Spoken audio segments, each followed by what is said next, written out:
तो हमने एंथैल्पी के बारे में समझ लिया। अब केमिकल रिएक्शंस के हिसाब से एंथैल्पी को आप बहुत चेंज इन एंथैल्पी को आप डिवाइड भी कर सकते हो। बहुत तरह के चेंज इन एंथैल्पीज आपको देखने को मिलेंगे। वही हमें सीखने की कितने तरह के change in enthalpies chemical reaction के हिसाब से लिखे जाते हैं। ठीक है, तो सबसे पहले तो लिखो चेंज इन एंथैल्पी का पहला जो टाइप है वो standard enthalpy, standard change in enthalpy, standard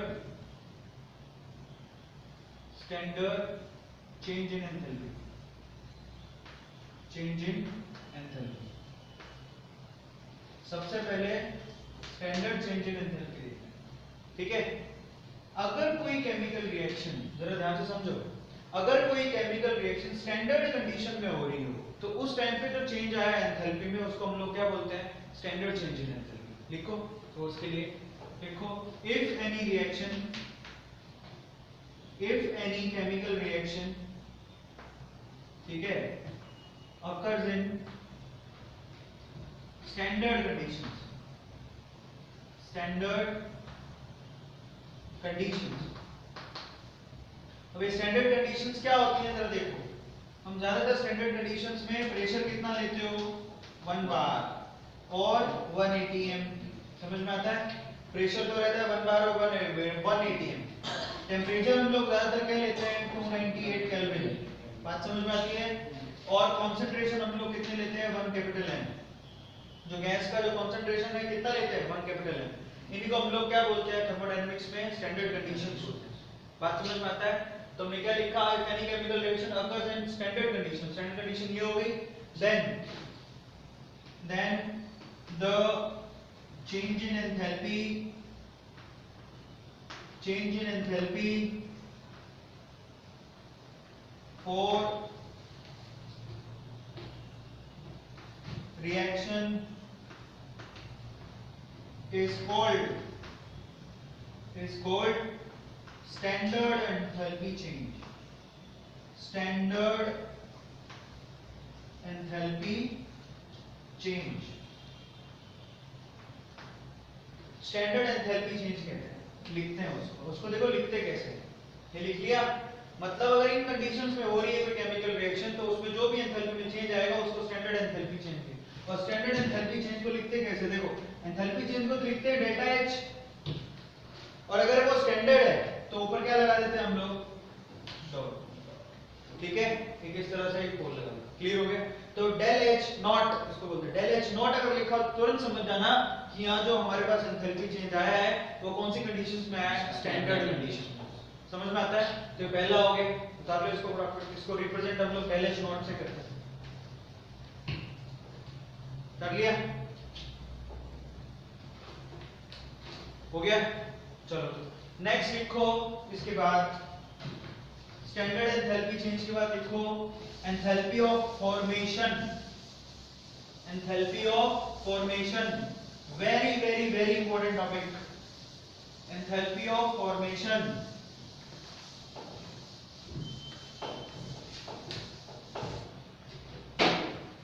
next जो टॉपिक है हमारे पास एंथैल्पी ऑफ फॉर्मेशन, टॉपिक का नाम लगाओ एंथैल्पी ऑफ फॉर्मेशन। ठीक है, फॉर्मेशन देखो इसको लिखते कैसे, एंथैल्पी ऑफ फॉर्मेशन है तो एंथैल्पी, अब ऐसे लिखा एंथैल्पी ऑफ फॉर्मेशन तो बेटा वो चेंज इन एंथैल्पी है, वो सेल्फ नोन है, ध्यान रखना।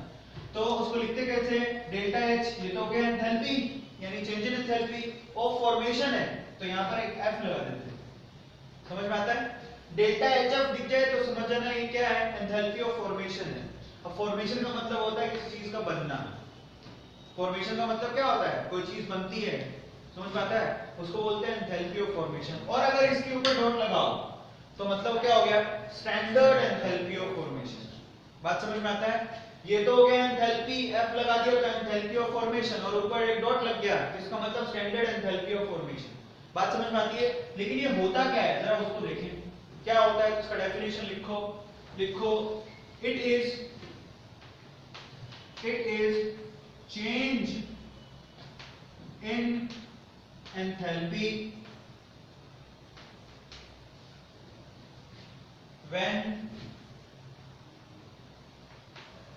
when the formation of when the formation of, अब देखो इंपॉर्टेंट क्या है, it is the change in enthalpy when the formation of 1 mole of any compound or substance, कुछ भी लिख सकते हो, 1 mole of any compounds, 1 mole of any compound from its constituents, from its constituent elements in their standard states,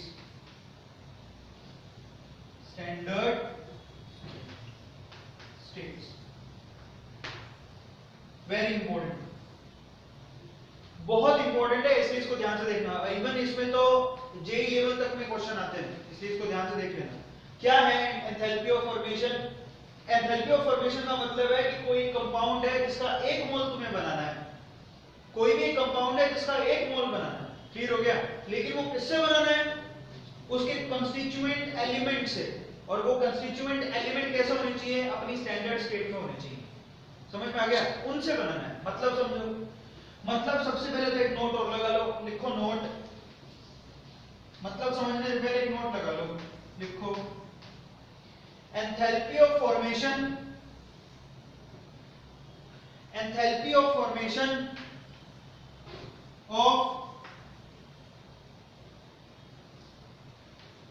of some compounds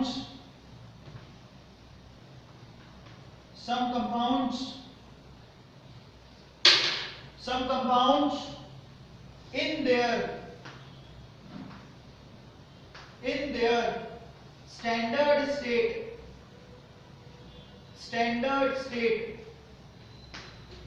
is assumed to be zero, is assumed to be zero. मतलब समझो, very important, note लगाए, उसके बाद हम लोग उसको समझेंगे। देखो नोट में क्या है, नोट में बड़ी सिंपल सी बात कह रहा हूं कि कुछ एक कंपाउंड ऐसे हैं जिनकी एंथैल्पी ऑफ फॉर्मेशन उनकी स्टैंडर्ड स्टेट पे कितनी मानी जाती है? जीरो, अज्यूम कर ली गई है। मतलब देखो किस किस को जीरो माना है, देखो जरा ध्यान से, एंथैल्पी ऑफ फॉर्मेशन में किस किस को जीरो माना है? जैसे कि हमको पता है कि ऑक्सीजन कौन सी फॉर्म में मिलती है? गैस फॉर्म में। तो बेटा ये अपने आप फॉर्म होती है क्या? हम इसको फॉर्म करते हैं? नहीं। तो जो चीज नेचुरली फॉर्म हो रही है वो उसकी स्टैंडर्ड कंडीशन हो गई। स्टैंडर्ड कंडीशन में इसकी जो एंथैल्पी ऑफ फॉर्मेशन है, यानी कि डेल एच एफ, समझ में आता है? स्टैंडर्ड कंडीशन में ऑक्सीजन गैस के लिए कितनी मानी गई है? जीरो। बात समझ में आता है? ऑक्सीजन हम फॉर्म नहीं करते, नेचुरली फॉर्म हो जाती है, तो इसकी स्टैंडर्ड एंथैल्पी ऑफ फॉर्मेशन कितनी मानी गई है? जीरो। इसी तरह से ऑक्सीजन के अलावा नाइट्रोजन, उसके लिए कितनी मानी गई है? जीरो। और भी लिख देता हूं, नाइट्रोजन के अलावा देखो सबसे important del H F in standard carbon, वो भी कार्बन की बहुत सारी फॉर्म होती है, लेकिन किसके लिए? ग्रेफाइट के लिए। किसके लिए? ग्रेफाइट के लिए जीरो माना गया है। कार्बन डायमंड भी होता है, बाय द वे, तुम्हें पता है ना?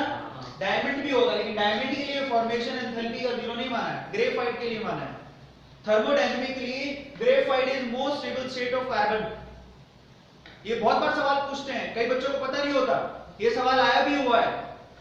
क्या पूछते हैं कि बताओ thermodynamically which is the most stable state of carbon?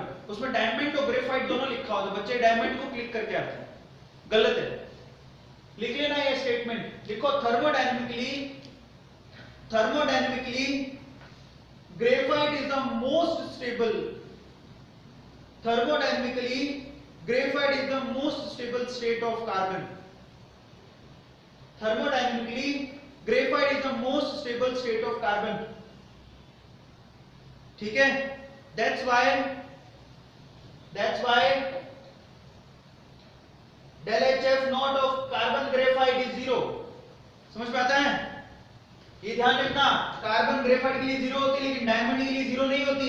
ऐसे लिखा हो डायमंड, ये ध्यान रखना, del H F of diamond ये जीरो नहीं होती, नॉन जीरो होती है। बात समझ में आ गई? ये सिर्फ ग्रेफाइट के लिए हम लोग एंथैल्पी ऑफ फॉर्मेशन जीरो मानते हैं, डायमंड के लिए नहीं। फिर नोट लगा के लिख लेना, लिख लिया। अब चलते हैं आगे, देखो नाइट्रोजन हो गया, इसके अलावा और भी बहुत सारी गैसें जो नेचुरल स्टेट में मिलेंगी, जैसे कि हाइड्रोजन। हाइड्रोजन के लिए कितना मानेंगे एंथैल्पी ऑफ फॉर्मेशन? 0। जैसे कि देखो, लेकिन उसकी स्टेट भी लिखनी पड़ेगी। ये गैस है, ये भी क्या है? गैस है। स्टेट तो लिखना पड़ेगा ना, क्योंकि इसमें ये तो कहा है, क्या कहा है? In their standard states. समझ में आता है? इसी तरह से ध्यान से जरा देखो, एंथैल्पी ऑफ फॉर्मेशन फॉर, यहाँ क्या लिख रहा हूँ देखो जरा ध्यान से। ब्रोमीन, बताओ ब्रोमीन की स्टेट क्या होती है? फेज क्या होती है? ब्रोमीन सॉलिड होता है, लिक्विड होता है, गैस होता है? लिक्विड। बहुत बढ़िया, लिक्विड स्टेट में 0 मानेंगे। बात समझ में आ गया? क्योंकि स्टैंडर्ड स्टेट इसकी लिक्विड होती है। लिख लिया? इसी तरह से enthalpy of formation of standard किसकी? आयोडीन। इसकी क्या मानते हैं? 0। लेकिन आयोडीन की फेज बताओ कौन सी होगी? सॉलिड। बेटा आयोडीन सॉलिड होता है। क्लियर हो गया?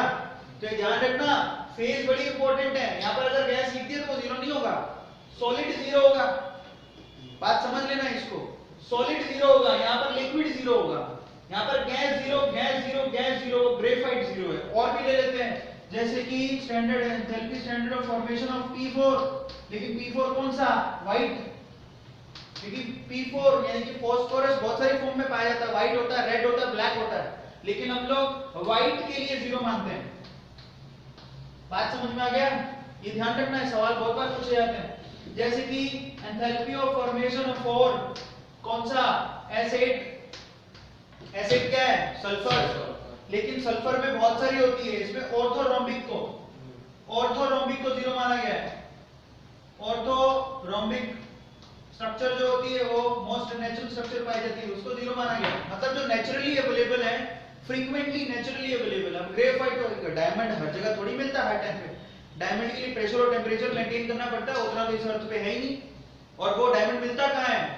ज्यादातर हमें नीचे अर्थ में, जहां पर प्रेशर और टेंपरेचर बहुत ज्यादा होता है, वहां जाके कहीं डायमंड बनता है। ऐसे थोड़ी नेचुरल डायमंड बन जाता है। लेकिन ग्रेफाइट तो नेचुरली अवेलेबल है, इसलिए उसका 0 है। इसी तरह से ऑर्थोरोम्बिक नेचुरली अवेलेबल है, सल्फर का ये फॉर्म, इसलिए 0 है। व्हाइट फास्फोरस अवेलेबल है नेचुरली, इसलिए 0 है। नहीं तो फास्फोरस बहुत होता है, ब्लैक भी होता है, रेड भी होता है, उसके लिए 0 नहीं होता। समझ में आ गया? तो ये अज्यूम किया गया इन स्ट्रक्चर्स के लिए। बात समझ में आ गया? इनके लिए हम लोग 0 माने। क्लियर हो गया? अब हम आते हैं, जब ये नोट लगा लिया तो इसको ध्यान से पढ़ो क्या लिखा है। एंथैल्पी ऑफ फॉर्मेशन कि हम लोग क्या करें, 1 मोल बनाना है हमें कोई भी चीज, लेकिन वो किससे बनानी है? उनके स्टैंडर्ड कंस्टिट्यूएंट एलिमेंट से बनानी है। जैसे कि मान लो, देखो एग्जांपल देता हूं, ये लिख लिया सब लोगों ने। अब मान लो देखो, मुझे क्या बनाना है? मुझे एंथैल्पी ऑफ फॉर्मेशन लिखनी है। क्या लिखना है? एंथैल्पी ऑफ फॉर्मेशन का केमिकल इक्वेशन लिखना है अलग अलग कंपाउंड के लिए, एंथैल्पी ऑफ फॉर्मेशन का। देखो जरा ध्यान से, बहुत इंपॉर्टेंट है और सीधे सीधे सवाल पूछे गए हैं। एंथैल्पी ऑफ फॉर्मेशन का अलग अलग कंपाउंड के लिए मेरे को केमिकल इक्वेशन लिखना है। क्या लिखूंगा? जैसे कि मान लो मेरे को CO2 बनाना है। अब CO2 बनाना है तो जरा ध्यान से देखो, CO2 क्या होती है? सबसे पहले तो गैस। वो CO2 बनानी है, इसके लिए एंथैल्पी ऑफ फॉर्मेशन की इक्वेशन लिखनी है। सवाल सीधे सीधे पूछा जाता है, what is the enthalpy of formation equation for CO2, ऐसे पूछेगा। तो देखो सबसे पहले तो एंथैल्पी फॉर्मेशन की इक्वेशन ये क्या कहती है डेफिनेशन की? 1 ही मोल होना चाहिए। इसका मतलब यहां 1 फिक्स है। बैलेंस इक्वेशन लिखनी है, वो 1 फिक्स है। अच्छा भाई किस किस से बनेगा? तो 2 ही कंस्टिट्यूएंट एलिमेंट है, तो कार्बन दूसरा ऑक्सीजन। उनकी स्टैंडर्ड स्टेट कौन सी होती है? कार्बन की होती है ग्रेफाइट। देखो जरा ऊपर, बात समझ में आ गई? और प्लस ऑक्सीजन की कौन सी होती है? गैस। समझ में आ गया? और फिर इसको बैलेंस करना है, क्योंकि ये तो एक ही रहेगा। अब उसके हिसाब से इनको बैलेंस करो, और बैलेंस ये क्योंकि ये भी 1 है, ये भी 1 है, और CO2 बन रहा है, बैलेंस्ड है। तो CO2 का एंथैल्पी ऑफ फॉर्मेशन का इक्वेशन हुआ ये। सबको समझ में आ गया? बहुत इंपॉर्टेंट है, वेरी वेरी वेरी इंपॉर्टेंट, इसमें चेंज नहीं आ सकता, ध्यान रखना। This is the enthalpy of formation for CO2। Clear हो गया? Representation of enthalpy of formation for CO2। सबको समझ में आ गया? क्लियर हो गया? और एक ही इक्वेशन का दूसरा नहीं बन सकता, यही है। क्लियर हो गया सबको? वहां पे तुम्हें फेज मेंशन करनी है। कार्बन कौन सा लिया? ग्रेफाइट। ऑक्सीजन कौन सा लिया? गैसियस। समझ में आ गया? अब आगे देखो, मान लो तुम्हें पूछ लिया किसके लिए? H2O के लिए। H2O गैस बनाना है तुम्हें। Enthalpy of formation for water. समझ में आता है? पानी बनाना है, फॉर्मेशन करना है, मतलब इसमें कितना होना चाहिए? 1 मोल। अब ये बनेगा किस किस से? एक तो हाइड्रोजन और दूसरा ऑक्सीजन से। अब देखो हाइड्रोजन की नेचुरल कैसी होती है? गैसियस फॉर्म में। ऑक्सीजन कैसी होती है, गैसियस फॉर्म में, समझ में आता है। अब इसको बैलेंस करना है क्योंकि यहाँ तो एक ही रहेगा, अभी पूरी नहीं हुई है इक्वेशन, तो H2 लिया और यहाँ क्या लोगे, हाफ। समझ में आता है। अब ये जो फाइनल इक्वेशन बनी है ये किसको रिप्रेजेंट कर रही है, सीधे सीधे this is the representation of enthalpy of formation for water. बात सबको समझ में आ गई। अब ये जो सवाल एक पूछा गया था जेई के अंदर आया हुआ है, क्वेश्चन क्या पूछा था, कहता है right the enthalpy of formation for HI। आपको HI बनाना है,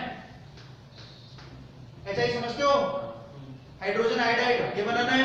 अब एंथैल्पी ऑफ फॉर्मेशन है तो इसका कितना होना चाहिए, एक ही मोल। अबे बनेगा किससे, जरा चेक करो, ये बनेगा एक तो हाइड्रोजन से और दूसरा किससे बनेगा, आयोडीन से।